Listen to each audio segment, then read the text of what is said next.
Ang ano ko kasi, wala nga akong makita, bakit nga ba ang Pilipinas? Yun yung unang tanong ko nung malaman ko yan. That was even last year pa eh. Tinutulan, nag-comment dyan si VP Sara. Actually, I wrote an article about it na magdahan-dahan muna ang Philippine government kasi I don't think this is, itong mga to, refugee per se. Ito kasi, ang alam ko, ito yung mga Afghans na during the invasion of the United States in Afghanistan, ito yung mga tumulong. Kumbaga sa Pilipinas, ang tawag natin sa mga tulad niyan is makapili. Sila yung tumulong sa at nagtrabaho for the United States when United States was in Afghanistan. Nagkaroon ng withdrawal, take over ang Taliban. Ngayon, ang problema sa mga to, parang there's an issue na baka ma-persecute. Kasi nga, di ba, quote-unquote, ang tingin sa kanila ng Taliban is yun nga, parang makapili kasi they worked for the United States during those times. So, sa akin kasi, parang nilabi yan ng United States. Nung una, tinatanong ko rin, bakit sa dami ng allies ng United States, even in the Middle East, bakit ang Pilipinas? Kasi po, ang Pilipinas lang ang willing. Hindi makahindi ang Pilipinas sa United States, especially under this administration ni BBM. Lahat ng ginusto ng United States, lahat ng hihilingin ng United States at hiniling ng United States sa current administration ni Marcos Jr., binibigay naman. Yun lang nakikita ko kasi unang-una, I don't even know. Magkaiba yung kultura eh. Una-una yung kultura ng mga Afghans at sa atin, yung way of living nila, yung food even, no? Hindi tugma eh. Kumbaga, kung ikaw ay isang Afghan, you will struggle first few months siguro in the Philippines. Kaya hindi ko maintindihan bakit ang Pilipinas ang pinili ng United States. Isa lang talaga ang nakikita ko. It's precisely because ang current government ni Marcos Jr. is very much willing and will bend to the wills and caprices of the United States. Precisely because, yun nga sinasabi ko, beholden talaga itong Marcos administration sa US. Lahat ng hiniling ng United States, binigay eh. Wala namang tinatanggihan. Ang tanong ko kasi dito, is it good for the country? Kasi may security issue yan eh. Alam mo yon? Hindi ko alam kung na yung DFA sabi nila may beating process daw, so siguraduhin nila yung beating process and all that. Pero even then, hindi mo rin alam eh. Kasi may mga bagay na hindi nire-reveal sa publiko eh. At hindi rin transparent yung proseso. O sometimes or even most of the time. Actually, itong Afghan issue na yan, approved na yan ni BBM, matagal na. Hindi lang nilabas sa publiko at hindi nila sinabi sa atin. Ngayon lang nila nilabas yan. Ang tanong ko nga, bakit delayed ang ano? Kasi ang alam ko dyan, some people inform me, even way before, mga siguro 2 to 3 months ago, na inapprove na yan or 2 months ago, a month ago. Basta alam ko na yan na inapprove na yan ni BBM. Matagal na. So ngayon, bakit delay? May delay sa announcement in public. Tapos, ang problema dito is yung transparency. It has to be transparent. At alam mo, hindi 300 Afghans ang alam natin dyan is 50,000 Afghans. Parang ano na yan mga ilang bayan na yan, populasyon ng ilang bayan na yan dito sa Pilipinas. Originally, yun talaga yun, 50,000. Ngayon, ang sinasabi nila, mga 300 Afghans daw, tapos ipoproseso. Pero ito, Prof, 2021, nung mag-take over ang Taliban dyan sa Afghanistan. Napakatagal na ito. So, at least 3 years. Okay? So, bakit napakatagal ng pagka-delay ng pagbibigay nila ng visa na to the point na ilalagay mo na nila dito sa Pilipinas? Baka ba ayaw rin nila mismo na makapasok itong Afghan sa Estados Unidos, tapos tayo bukas palad? Sila nga, ang tagal nila magproseso, tapos tayo, mabilis tayong magbigay ng visa sa kanila para makapasok sa Pilipinas? Dapat maganda ang na-mention mo Admar. Dapat Itong mga to, kasi inapprove na yan eh. The DFA is already processing these things eh. Dapat they would get a visa muna ng Philippine visa before sila pumasok sa Pilipinas. Pwede ba Yung natin vetting gawin, process Prof, talaga. na habang pinoproseso nila yung visa for Pilipinas, doon muna sila sa Amerika? Yun na nga eh, kasi hindi daw sila makapasok ng Amerika dahil walang visa. Tapos dito sa Pilipinas ipoproseso yung tinatawag nilang immigrant visa to the United States. Ang tanong ko, why is it that it has to be like that? Why don't the United States just put them in the United States, mainland United States, put them in one facility, then process the visa there? Kasi malaki naman ang United States, marami naman silang facilities that they can actually host muna. Like, papasukin nila sa mainland yan, ilagay sa isang facility, iproseso nila, hindi pa makapasok at maka-integrate sa mainstream society ng mainland United States. Bakit hindi nila gawin yun? It's possible. Why do they have to in transit pa ang Pilipinas? Na ang in transit mo, Admar, hindi lang yan isang buwan. It will take years before pa maproseso yung immigrant visa kasi ganun kahigpit din magbigay ng visa ang United States. So ang tanong ko, so ibig mo sabihin, aabot ng mga 4 years, 3 years yung mga Afghan sa Pilipinas before pa makarating ng United States? Paano na lang kung may mga gawin? Hindi natin kasi kilala yung mga yan, hindi rin natin alam. Ang kinakabahala ko kasi dyan, may mga nakakausap kasi ako ng mga expert when you talk about security and terrorism na some of them probably are mga ISIS cells. You know, yung ISIS? Kasi doon nga nag-umpisa eh. Nandyan yan sa Afghanistan eh. May mga ganun talagang elemento. Sabi ko, nako, delikado yan. Hindi naman natin alam kung ano ba talaga ang mga ang profile ng mga papasok sa Pilipinas. Siguraduhin ba ng DFA na hindi sila mapapwersa ng United States? Kasi lahat naman pinipwersa sila ng United States. Ang tanong ko, and all of all, bakit Pilipinas? Ano ba ang meron sa Pilipinas at bakit sa atin? Hindi naman tayo out of country. Paano kung hindi sila bigyan ng visa ng Estados Unidos? Anong Ayun ba gagawin malaking natin dito? problema? So tayo pang mapapasama kasi papaalisin natin sila sa bansa natin. Oo, kasi mapapasama tayo kapag hindi binigyan ng visa yan or magtagal before mabigyan ng visa kasi sasabihin nila na we are not accommodating to refugees. Kasi ang tiniterm sa kanila, refugees. Pero technically, they are not. Kasi they're until now, nasa Afghan sila. Hindi naman sila pinapatay doon eh. So how can you call them refugee really? Kasi technically, refugee, ito yung mga displaced people sa isang conflict. Like pag magbabakbakan internally sa isang bansa, may displaced people yan. Yung displaced, yun ang tinatawag mong refugee that needs to go to another border country. Border country nga dapat may border cross ka. And then usually, these are called refugee or IDPs. Right now, imagine from Afghanistan, magpa-fly papuntang Pilipinas, tapos magstay dito to process US visa. Ang tatagal yan ng mga 3 to 4 years, and then kapag hindi nabigyan ng visa, sa atin yan maninirahan. What if hindi yan talaga technically refugees? Ano ang pwedeng mangyari sa Pilipinas? Yun yung tanong na malaki eh. Dan, Hindi ko maintindihan bakit nagbe-bend ang gobyerno natin ng ganun-ganun lang. Hindi ba tayo pwedeng humindi? Yun yung tanong Dan. eh. Diba? Ako nangangamba ako dito sa mga quote-unquote Afghan refugee na yan. Kasi ang mga nakakausap ko na mga some people who works in when you talk about security and issues of terrorism, sinasabi nga nila sa akin, Ana, pag-aralan mo yan at kung pag-aralan mo, try mong isulat ng mabuti kung anong implications niyan. Kasi they're asking me actually to write an article about it. Sabi ko, oo, wala. Before pa nga yan before pa ng announcement, sinasabihan na ako ng mga friends ko. Sabi ko, hindi ko kasi yan pwedeng isulat kasi walang announcement. Pero sabi sa akin, approve na. Sabi ko, kahit sabihin nyo pang approve, walang announcement from the government. So ngayon may announcement na. Sabi ko, bakit naman ang late? Diba? Ng announcement. It's an issue of transparency.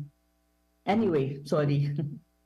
Ma'am, tanong ko lang po, ma'am, remember ito po mga Afghanistan, ma'am. Remember ito, naalala natin to, mga empleyado ito ng Amerika. Right? Okay.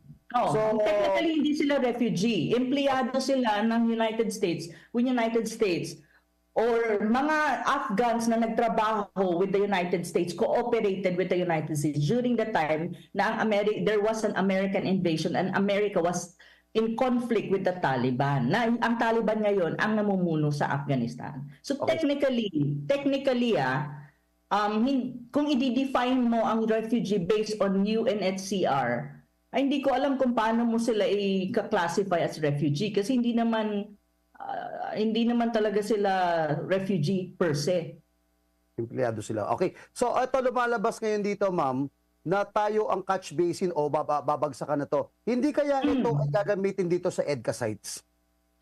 Magandang tanong yan. Kasi ito hindi ko sure kung confirm nga ba ang information na alam ko na sinabi din na napapag-usapan din ng mga security experts na, well, not necessarily in the Philippines, na sinasabi nga nila na i-deploy ata or yung lugar kung saan iha-house yung mga Afghan refugee is dyan sa Subic or somewhere in Luzon or Pampanga or going up.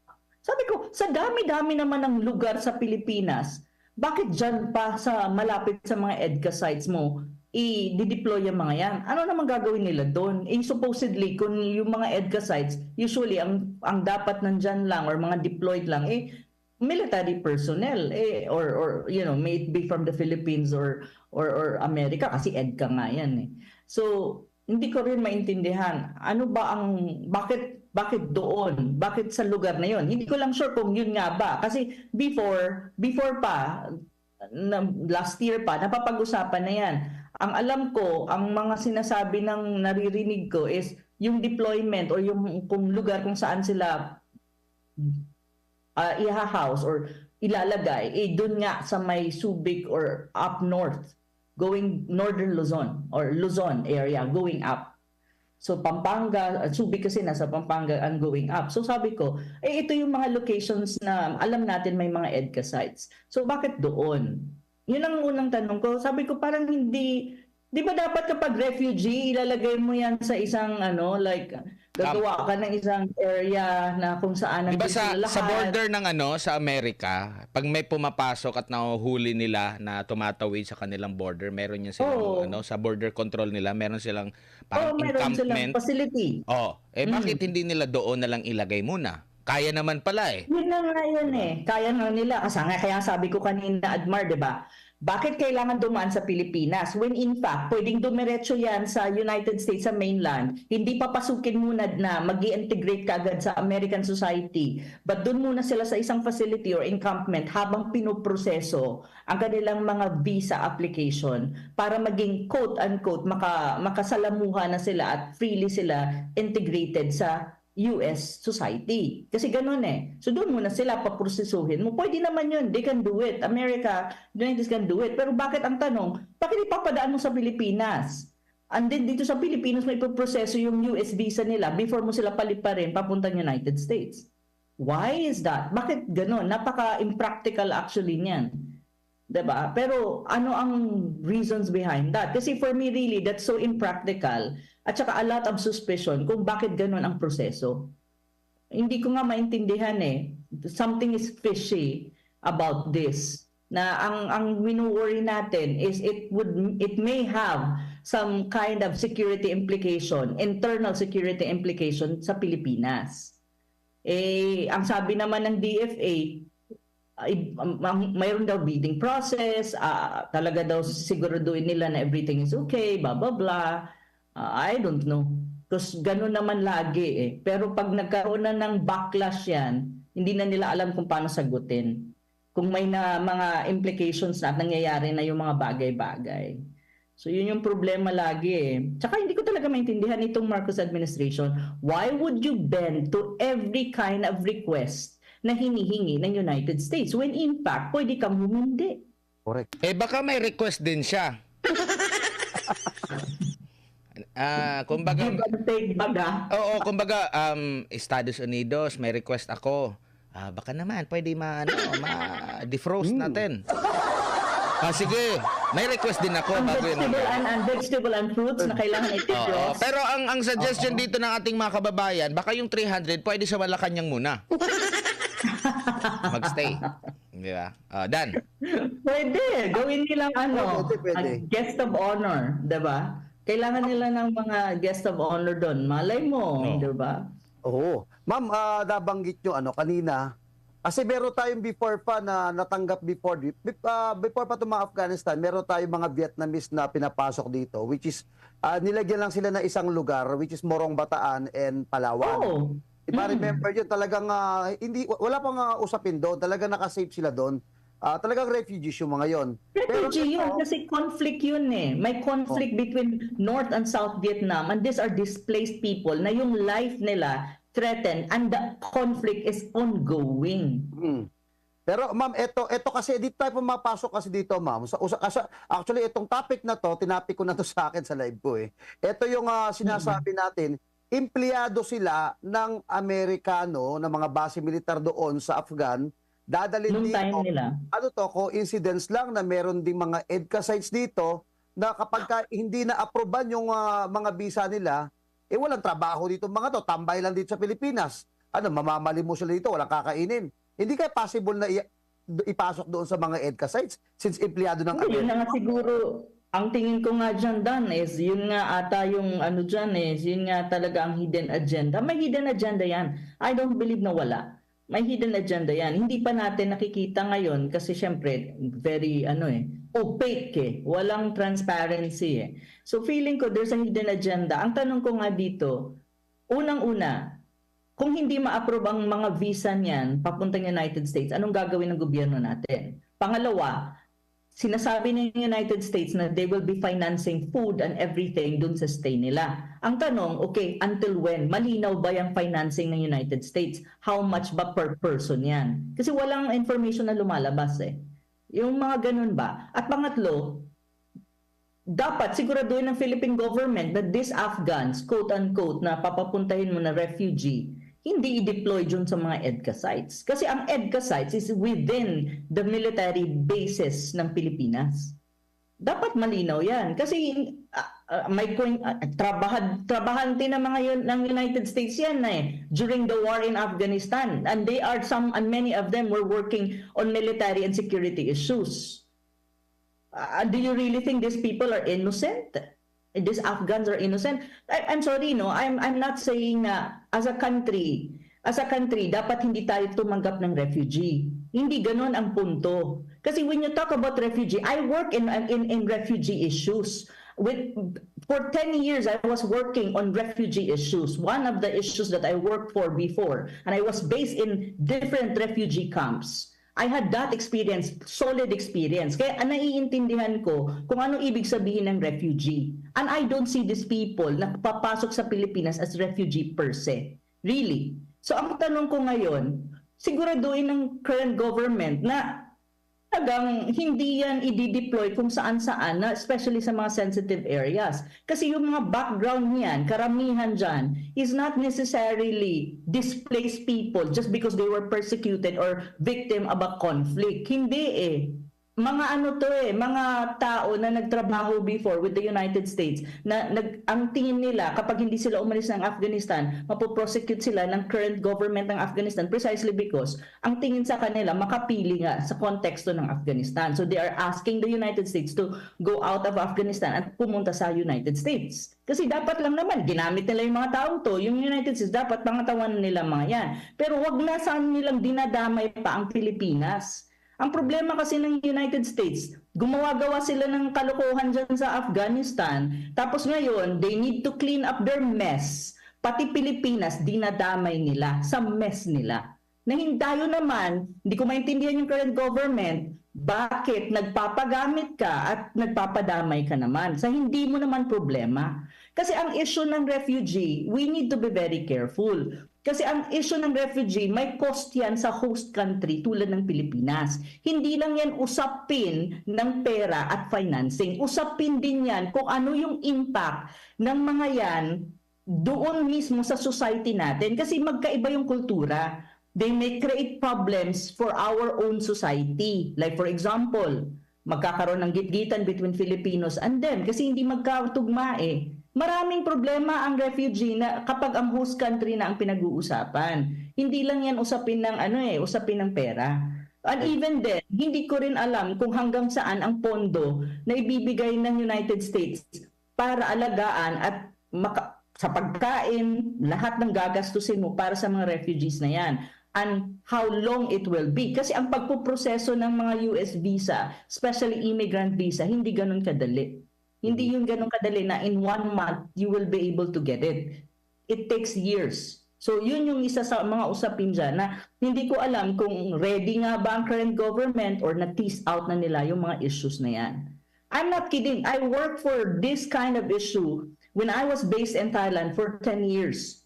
And even I traveled across many countries, working on humanitarian and refugee issues. I even lived in refugee camps. So I understand this issue, and I really don't see these people na papasok sa Pilipinas as refugees. Really no. Hindi talaga. Pero they of course try to cover it up or term it as refugee para maging palatable and acceptable sa Filipino public. Kasi sinasabi natin na tayo bilang bansa maawain at accommodating sa mga nangangailangan kahit na hindi natin ka-nationality. Yes, that is true. In the case of Vietnam, yes. Because alam naman natin talaga na refugee kasi victims of conflict yun. Pero ang tanong ko, ito bang mga refugees na to, talaga bang technically refugee yan or mga tao ng United States under the control of the United States? Dugtong ko lang ito. Alam naman natin na nalalapit na ang election po sa Estados Unidos, Trump versus parang may ni-endorse kung sakali maging presidente itong si Trump, may epekto kaya itong mga refugee ito, mga sinasabi na empleyado nito sa Amerika? Matutuloy pa kaya itong mga transactions ng mga to sa Afghanistan, yung mga empleyado na sinasabi nila? Ano nakikita? Magandang tanong.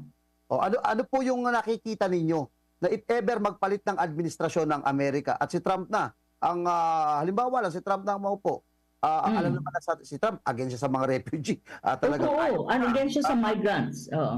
Against siya dyan. So, ano po ang nakikita nyo magiging problema natin kung nandito yan at napayagan dito at hindi na ayaw tanggapin ng Amerika? Yun na nga yung sa pang problema kasi 'di ba, November na ang election ng United States.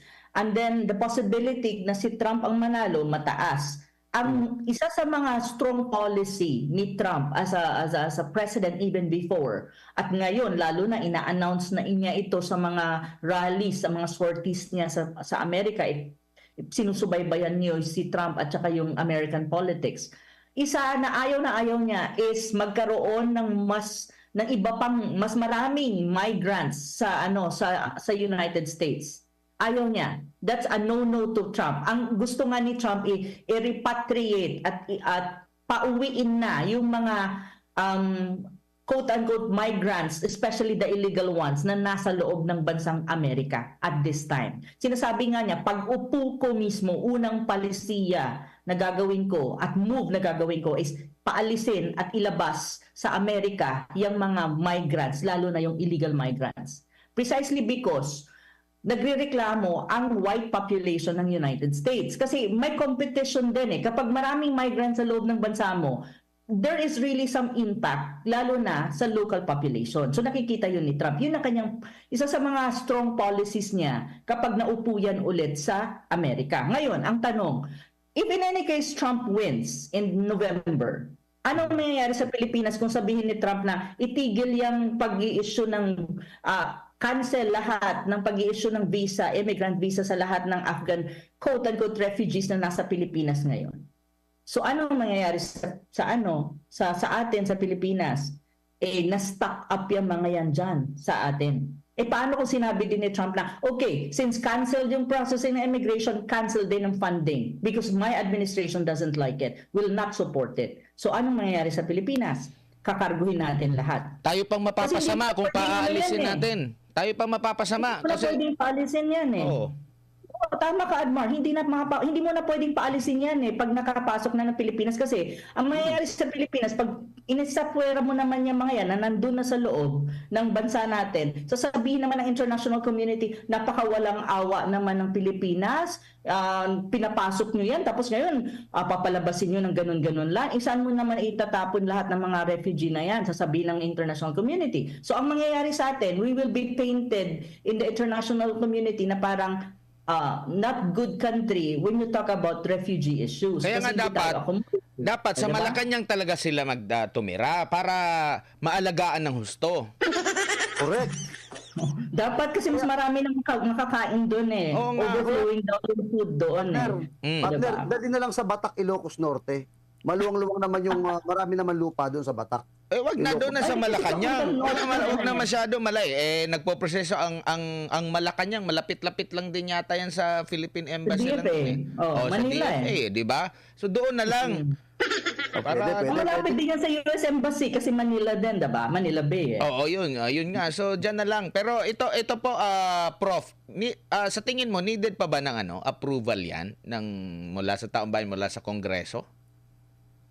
Ang kasi dyan inapprove niya ang presidente inapprove siya eh. Ang pinaka-highest authority kasi when you talk about these things is ang Pilipinas. Hindi naman kasi siya treaty. It's not really a treaty right now. So hindi siya dadaan ng Senado. So kumbaga, kung oo. ang pangulo natin ay gusto na maraming mga banyaga dito na mga okay lang kahit na tutol yung taong bayan? Yun na nga yun kasi walang transparency and consultation. Dapat ang Malacanang, especially the president, kasi siya yung approving authority dyan eh. Siya nag-a-approve eh. Ang niya sana is kinorstro niya, parang parang nag-survey ba or parang naghumingi ng pulso ng bayan na do you want us to host this kind of refugees or Afghan people in our country? Gusto ba ng mga Pilipino ito o hindi? At ano yung reason why you want it and ano yung reason why you don't want it? To a certain extent, para to gauge kung ano ba ang pulso ng bayan. Kasi in the very first place, pag pumasok lahat yan ng mga Afghans, quote-unquote refugees sa Pilipinas, sino ba ang unang makikipag-deal dyan? Sila ba sa Malacanang o tayo mga Pilipino? Kasi ang tao yan eh, tao to tao yan pag nandun ka na sa baba na nasa society na ng Pilipinas yan. Ang tao naman ang makikipag-deal dyan eh, hindi naman sila na nasa Malacanang eh. Prof, or sa mga senador eh, di ba? Ang alam ko lang sa mga tinatanong ng nabanggit mo na do you want, iba eh. Iba yung mga tinatanong ng do you want eh. Iba yung mga... Parang may ano ako dyan, may naalala ako Yun dyan. nga, hindi tinanong ang Pilipinas na do you want, mga Pilipino, Oo nga do you want? okay ba sa Iba, ating oo. ganito? Iba kasi yung mga ganong tanungan, iba yung nun eh. Iba yung tinanong, iba kasi ang Ibang ang subject inaalok kasi noon. Pag ganun diba? subject, Kaya- mas matatanong yan. Pero ang info... pero ang sagot, Admar, take note. Huwag mong kalilimutan, di ba sabi, do you want? Anong sagot? No, Okay. I don't do that. So, malay mo ang mga Pilipino sasabihin din, no, we don't want that. Yun nga, diba? dapat ganun itanong sa Pilipino. 'Di ba? Kaya nga, diba? Pero meron Bakit akong ganun? impormasyon dito, Prof. May lakad pa raw kayo kaya kailangan na nang magpaalam.